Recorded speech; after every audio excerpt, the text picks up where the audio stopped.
Hey, it's your boy Chango coming at you with another video.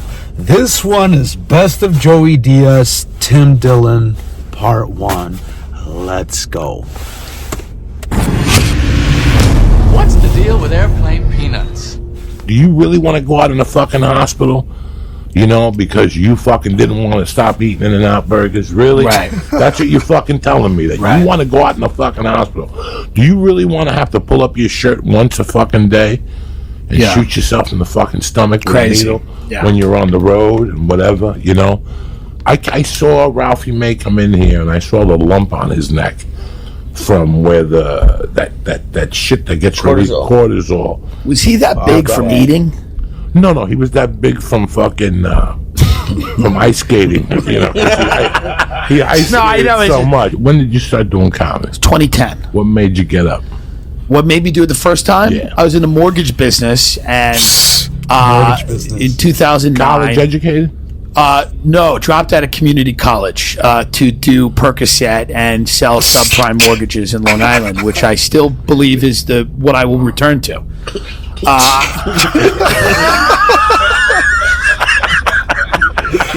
I believe stand-up is a sabbatical from my true calling, which is to work in a strip mall and have great lunches, serious lunches.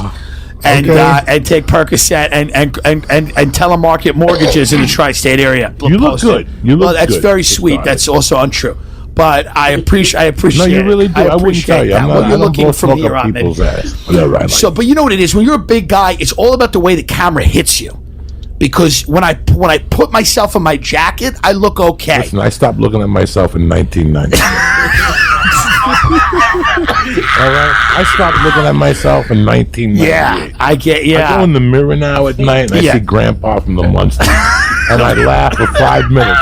I'm like, all the shit they're doing, nobody's redoing Grandpa. Right. I would kill his Grandpa. Yeah, you would be amazing as Especially Grandpa. if he was R-rated, because Grandpa was a nut. Yeah. Downstairs mixing chemicals, dosing people. Some months you're gonna make $800 and you suck it the fuck up. And some you make $8,000. And some months you make $8,000. Yeah. You suck it the fuck up. Right. And somewhere, and then you learn how to balance it. You learn how to put away money. The first month you make $8,000. You're at a steakhouse. You got a porterhouse for two. Fuck yeah. You got a shellfish tower lobster. Fuck Put some blue claw crab on that too, please. Thank you very much. Yeah. Let's get a couple of gin martinis. Let's do the cheesecake. Bring all the appetizers. Lobster bisque. Pour it in cups. We'll drink it while we eat the steak. Fuck. And then it's like then you realize you have to pay taxes because sales is the 1099. They give you $8,000. You didn't make $8,000, by the way. You now owe money. So I would get a check, and then I would go out and spend money, and then I'd realize, I owe money. Like I owe $4,000 of that goes to the government, and I didn't pay any of it. So that was something too. But when I got into comedy, the only job I could get was in Staten Island, and it was photocopiers and selling office equipment. Sad, because when you're selling real estate or mortgages, at least somebody around you's got a lot of money, and you could look at them and be like, well, I want to be that. I want to be, you know, my boss, this guy Tim, who had a big house and a pool. But when you telemarketing photocopiers Staten Island, everybody there is desperate, and they all have that job because it's in walking distance of their house, or they could take a bus. Many of them just had DWIs. What do you mean bus? Half of them are halfway houses. Right. Half of them live in a shelter. Yeah. Half of them are toothless. Yes. They're alcoholics. Yeah. Half of those telemarketing. House HBO hasn't developed a show I pitched one about 12 telemarketers. I know. 6 people who are fucking serious about life. They just came out with a show like that. So fucking background. So like when I first started this, I was doing reactions to movie trailers and TV show trailers and video game trailers. So go back and check those out. I might go back to that at some point. But anyways, and I saw one. It's a documentary about just that, what he's talking about telemarketers. Actually, it's literally called Telemarketers. Might be on Prime or HBO Max or whatever. But it looks interesting. It looks really good. So I might have to check that out. I made a reaction to it. So go check that shit out. It looks pretty good. I'll have to check it out. But anyways, let's carry on. And 6 people who live day to day, shoot heroin. Right. They got HIV. Now, the first 2 years I was driving into New York City, and I did a lot of black rooms, because black rooms would let you go up.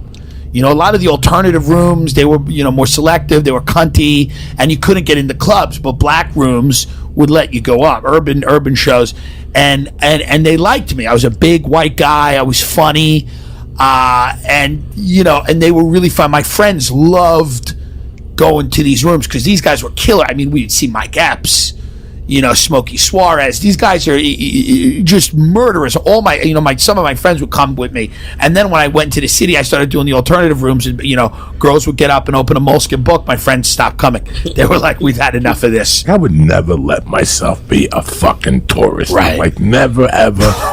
My wife tried to be when I took her to New York the first time. Yeah. And I had to cut the legs off of that shit. Yeah, what was she trying to do? Like just dumb shit. Yeah. Like shit that even if you live in New York, you don't go there. Right. Like when you grow up in New York, the first year they take you to the Museum of Natural History. Right. Till you can't take it no more. You gotta look at that fucking whale. and then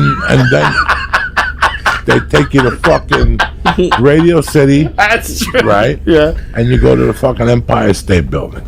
Yeah. You know what? I don't even want to do it again. Yeah. That was me a few years ago. I still remember being in the 8th grade and being in Jersey, and they took us to Philly to see the Nutcracker Suite. Yeah. The Nutcracker in Betsy Ross's house. Yeah. You had to do all that shit. Yeah. In 8th grade. I'll never forget that we went somewhere and the guy said something. I think it was Betsy Ross's house. He's like, "Do you know what happened here?" And one of my buddies like, "Who gives a shit?" And because those tour people, especially they're so into it. They're so into it. It's so sad. And you can just throw them off. There's nothing worse, because when I was doing that job, I used to sell cigars. Remember when cigars were popular? Yeah, in the 90s, they were insane. I was an open micer here. Yeah. When I became a regular at the store, the biggest job in LA was selling cigars on the phone. Sunset, right across from Rock and Roll Ralph's. Yeah. Where the hotel is, walk 50 steps, that building, there were 20 fucking motherfuckers in there. 10 of us were, actors, comics. Yeah. You had to be there at 5 in the morning, 5 or 6 in the morning, but the other 10 were fucking people who were toothless. Yeah, degenerates. Who'd be fucking drinking while they were fucking 5 in the morning. Who was the better salesman? Drinking. There was, listen. Anybody can have a good day. Hunger is hunger, bitch. Hunger. Let me tell you something. If I ever become toothless, that's a real problem for me. I always tell my wife, man, if I ever just chipped a tooth or one of my tooth flying out because I fell or whatever, right? Something happened and I lost a tooth. I'm not going to work until I get that shit fixed. I'm not showing up in public fucking missing teeth. I mean, I guess it's one of them back ass ones and maybe, but if it's one of these, your boy Chavo works hard on his grill and I ain't about to be toothless. Fuck that. Your boy is calling in. Fucking, I'm making an emergency visit to the dentist. I don't give a fuck if it's 2 a.m. I'm calling that fucker up to fix it or something. I don't know, man. I just can't. I mean, look at this. You think I'm just gonna let that slide? Fuck that. Anyways, let's carry on. Hunger, yeah. The best salesman Hunger in my is office hunger, bitch. was a woman in the copier office. There was a woman named Ida. And they go, Ida just sets appointments. They said, sit next to Ida. So you sit next to the top producer when you train. So you sit next to Ida, and this was the top producer at this till, and she looked at me. I'll never forget this because this just puts in perspective how fucked everybody was. She goes, "I'm doing good this year, and if I do even better, I'm gonna get a car." And I went, "Oh fuck, she's the top. She's Mount Olympus, and she doesn't have a fucking car." I said, "She doesn't have a car?" This was the best part of my week. Right. Was going to Weight Watchers and fucking going off. The lady started accepting it, go off in there. Because going to Weight Watcher meetings seem boring on paper, but they're very funny because you're going to start getting frustrated because you're going to see people that are you. Right. People that go, I don't know what happened last week. Every one of my meals I ate bananas and I still gained 8 pounds. Well, you did something wrong here. Yeah, If you ate bananas every meal and I walked my action points and I still gained 8 pounds, yeah. You want to reach over and smack them. Right. There's people who go and they'll actually lose 6 ounces. Yeah. Like they'll say, I lost 6 ounces the last 2 weeks. Oh my God. You know, there's people who go and they gain weight and they'll go, I could do the food, but I need my glass of wine every night. And you're like, are you this fucking Now I had no clothes. I had like a... You know, he's onto something there. I feel like Weight Watchers is like AA for fat people, right?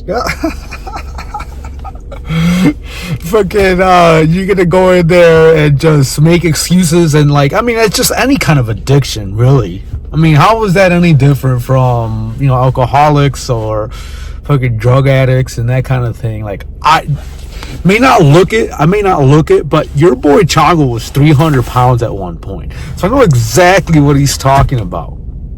I know exactly. I was in the military. I was a badass Marine, right? I got out because of an injury. I got a fucking back injury. I got fucked up, right? So because of that, I use that as a crutch. I use that as an excuse to not do shit. And I used to just sit there and just stuff my face. Next thing you know, a few years go by, I'm 300 pounds. I went from a lean, mean fucking killing machine in the Marines, right? I was a badass. To fucking eating Twinkies and donuts and all kinds of shit. I got to like 300 pounds. And right this moment, I'm still not like, normally when I behave myself, I'm about 170, 175. Right this moment, after fucking eating like shit yesterday over the weekend, I'm about 190. Not happy with that. But still a little bit better than 300 pounds, right? Your boy Chongo is fucking disciplined, but I wasn't always like that. And so what this fucker's talking about, I never tried the Weight Watchers, but I feel like I should have, right? A lot of that is mental, and I feel like that's what they're there for. So, but you gotta be ready to fucking make a change and fucking get shit done, right? There's no shortcuts. I'm sure you guys seen my other videos where I talk about it. There's no shortcuts to losing weight. You gotta fucking put in the work. And if helping your mental game helps, then that's what you got to do. So, anyways, I know you guys didn't fucking watch this to hear me rant about fucking losing weight, right? But let's carry on. My bad. A suit that didn't fit, like an ill-fitting suit. I'm 300 pounds. The suit doesn't fit. My gut's hanging out. I have like the shirt that's half in, half out. I have shoes that are basically moccasins that I'm passing off as dress shoes because I have no fucking money. And these sales guys, they don't understand that. And I'm walking in hedge funds. I'm walking in the law office. They think I'm homeless. They think the people are like, wait, whoa, the secretaries are trying to stop me. I'm like, no, I'm trying to sell you a copier. I sold a few of them, like just because I'm a fun guy. And I'd walk in and they'd be like, who's this fucking lunatic? Somebody came up to me once and go, your thing's great. You walk in like a mess. People take notice of you. I go, it's not my thing. I have no money. They go, your thing, what you do is good. You wear ridiculous shoes. Your shirt's got bird shit on it. It's great. They go, this is like a fucking thing. They thought it was a thing. They thought it was a thing. They're like, yeah, this is good. You're like a slob. It's not a diet. See, that's the word. So it's a lifestyle. See, I did the keto thing for a while. It worked, right? I did keto because I want you to do something you're able to do on the road every day. That's hard. It's hard. And that's where that's what I tell people. Yeah. Well, I'm going to do the carnivore diet.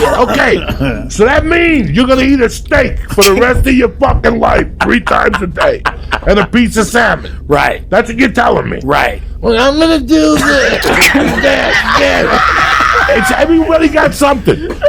You know, if you live at home and you're Janet Jackson, that diet's gonna work for you, right? Because you have people cutting chefs shit for you, and doing that. I'm gonna do the no carbs diet. Wait till you get the Zanies, and it's 1 a.m. It's true. What are you gonna eat? I'm on my third show of the night. I mean, do you have any almond milk in Chicago at 3 a.m? Yeah. Bah! Yeah. Discipline. Punch in the fucking mouth. I saw guys like on a tour bus, and they were just yelling at tourists on a bus that was going through Times Square. And now he's like, well, that guy can't have a boss. There can't be any background check to do that job. These tour guides in New York, they were lunatics, these people, you know. One woman, I swear to God, would just go on and talk about a knee operation. And the people in there were trying to learn about the Empire State Building. She would hear it. She'd go, I've had 9 operations on the same foot.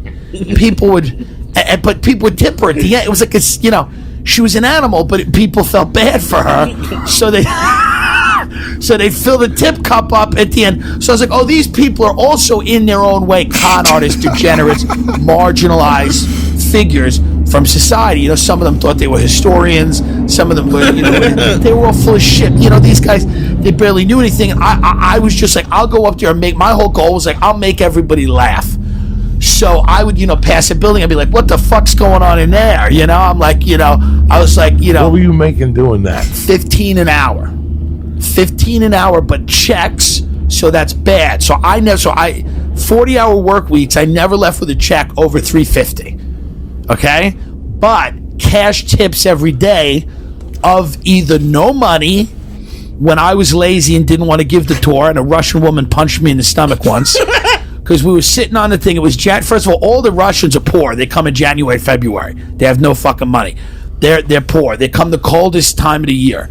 And then you'd have to do a tour for one Russian couple. And the thing with Russians is they have beautiful blue eyes like huskies, but they have no souls. So when you see, because they have 100 years of atheism, so they have no soul. So there's not, so when you look in their face, you see the White Walkers and shit. There's nothing there. So I just sat on the bus, and this Russian woman said to me, she goes, you give tour, you fat fuck. I said, listen to the automated tour. I said, I'm not doing it today. You're the only people on the bus. She goes, I pay money. You give tour. You give tour. And I said, no. Because I could put it on the automated when I was being lazy. And the automated would be like, and the automated was supposed to be hooked up with a GPS, but it was never where it should be. So we'd be by Central Park, and they'd be like, you are seeing the 9/11 memorial. And everybody would look out, like, where's 9/11? They had no idea, because the GPS. These companies don't care, because these buses, there's no repeat business. Right. You just, you bang them. Bill Burr has a great thing where he talks about the guys who sell tickets to these buses. They're all Africans and Haitians, and they all have deep machete scars in their faces. They make $8 or $9 grand a month, and they send that all back to Africa. I think Burr. You don't want to weigh in on fucking Friday. Right. You're gonna go out Thursday night. You weigh in front of everybody? No, you weigh in when you walk in. Right. You give the chick your card. You sign up for 6 months. Right. Beep. You give the chick your card. It's not like. It's 19 fat people watching you. Like, boo! Yeah, boo, that's what I thought it was. No, that's what I thought it was. Boo! Where it's like you got on the scale and everybody's just staring at you like you fucking lied to us. The computer's a scale, and then she'll type it in, and she'll go, "You had a good week," and then you buy fucking sugar-free brownies or whatever they have. They always have snacks there that I take on the road with me. They're good, yeah. That's so at night and then you learn how to prepare. Tim Dillon, you're going to fucking Chicago this week, bitch. I know. You're going to eat a beef and sausage sandwich. I did. It's so bad. Guess what? But guess what? Right. Chicago beef. Do me a that's favor. From Monday through Wednesday. Behave. Eat the 6 eggs scrambled. I don't give a fuck. Eat the chicken breast. Get a salad. Listen, these people, well, if you're going to eat a salad, you put the salad there. Shut the fuck up. Yeah, right. I'm sacrificing everything. Right. You know what I mean? That's salad with tomato. Nobody's fat. Let me put my fucking blue cheese dressing. Yeah. I'll take the 5 points for the blue cheese dressing. Because I mean lettuce and tomato and onion. It's not the thing nobody wakes up in the morning and says, you know what? I think I'm gonna have 3 fucking salads today because I really want. Yeah. I can't wait to get my taste on. I can't wait to see how that lettuce is tasting today. And then fans of like my podcast and shit got to sit on the bus and see what I used to do, and it was hilarious, you know, because I would talk about like human trafficking and drugs and you know, my roommates and, you know, everybody on Broadway. They go, oh, it must be amazing to be on Broadway. I said, these people are all one broken ankle away from living on the street. Then you see a college, like a high school theater group would come and their faces would go down. I said, they don't make any money. I said, I know the woman at Phantom of the Opera. She drinks soup out of a cup and stares at the rain in the food emporium. I said, every day she wants to put a gun in her mouth. I said, so let me tell you, I said, and if she falls and sprains her ankle, she's going to be living in the street, and she's going to have to go to the suburbs and fuck her way into the middle class, and then she's going to have to work at your school, which I thought was funny. But one of the kids started crying. But I'm like, this is what it is. This is what life is, and that was like my tour, and that wasn't. For those of you that aren't financially stable, I feel like most people are an injury away from just derailing themselves, right? And if you don't have money saved, put away, fucking stocks and shit, whatever, like, get your shit together. It's all I gotta say. Fucking save up like six months worth of fucking income. Just do it. You'll thank your boy Chongo later. For everybody. Anyways, it's carry on. They told me you're going to be picked up on 36th and 3rd every day. You got to meet there. So I figured, let me get a hotel close to that. I don't want to stay in Jersey. You have to come over the ferry. Right. You know, and I made a mistake. I stayed at a hotel where all that shit goes down. Yeah. The fucking black guy with the axe selling. Yeah. Bus Where did you? Do you remember where you stayed? I'd rather not say. Okay. I think I almost gave me a rate. They were nice people, but I had to leave. Yeah. Like I had to leave. Yeah. That area, and I would work out of Dangerfields. And I remember saying that New York, before you go to New York, you have to take a tourism class. Yeah. Like, you have to go somewhere, like, before you go to New York. Yeah, you got to do a little. You got to do something. Yeah. Like, and I can't even, like, even Chicago's too big for you. Right. Let's start somewhere small and work yourself up. Yeah. Because you cannot be a fucking idiot. Yeah.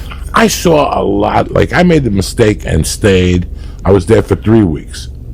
The first hotel was a cool hotel, but a bit too cool for Uncle Joey. Right. Yeah, I hate those hotels. A bit too cool. Hate 'em. People drinking upstairs. Right. No room service. The breakfast was English, you know. Yeah. If I want lamb chops for breakfast, I'll let you know. I want 2 fucking eggs.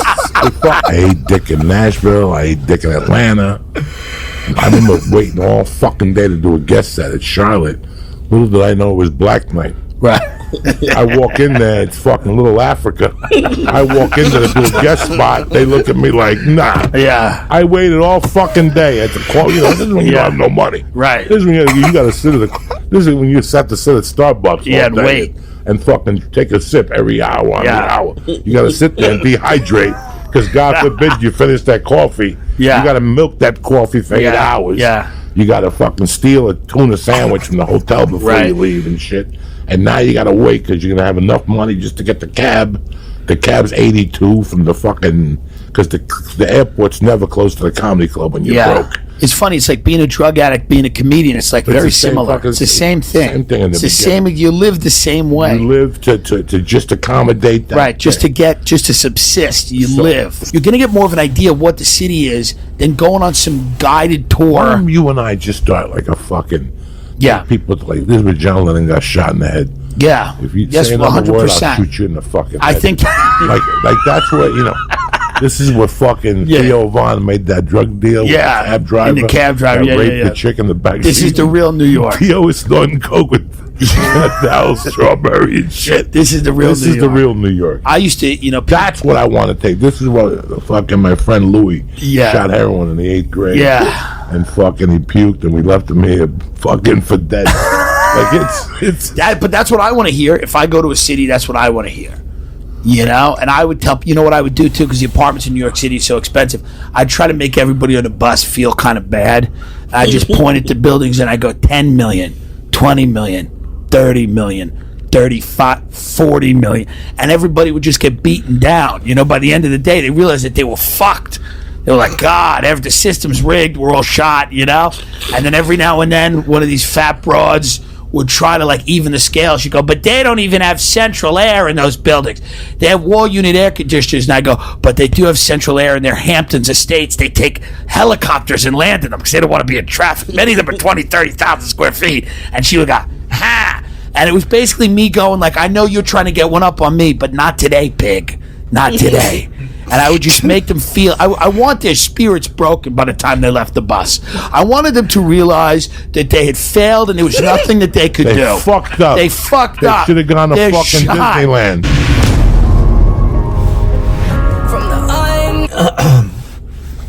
All right, so that one was interesting. I liked it because they were talking about tourism industry and then like losing weight. So your boy Chago, I get to do a lot of traveling, and so I'm always that guy, that tourist, right? I want to see the shit, try the new foods, I've had a Philly cheesesteak from Philly, I've had New York style pizza from New York, I've had Italian beef from Chicago, I've tried all kinds of shit. I'm always that guy, right? So now, you know, I was in Chicago once and I did one of these tours. The fucking tour guy was just saying some dumb shit. he was saying some shit where I'm like, I don't know, man. It's a little stretch. That sounds like bullshit to me. And yeah, I don't. So like I can kind of see where they're coming from because I'm that guy, right? And yeah, if I paid for a tour, I better fucking get it. I don't want to put a headset on and I'm at the wrong GPS place and I'm getting the wrong information. Fuck that. You're telling me what's up, right? Especially if I paid money for it. And and then also the fucking losing weight thing. I have a little bit of experience with that, right? And as a matter of fact, so December 8th, it's been 5 years, December 8th, that I lost weight. So I've I fucking maintained the weight loss for 5 years. So fucking pat myself in the back, fucking Chongo smiles over here with the weight loss. So I have a little bit of experience with that too, right? So I like this one. This one was good. Not necessarily the funniest thing I've ever heard, but it was entertaining. Well, anyways, that's all I got. If you enjoyed this content, go ahead and subscribe. Go ahead and like. And go ahead and hit the notification bell so that way you get notified every time I post some dumb shit, right? But yeah, again, that's all I got. You guys take care. Peace out.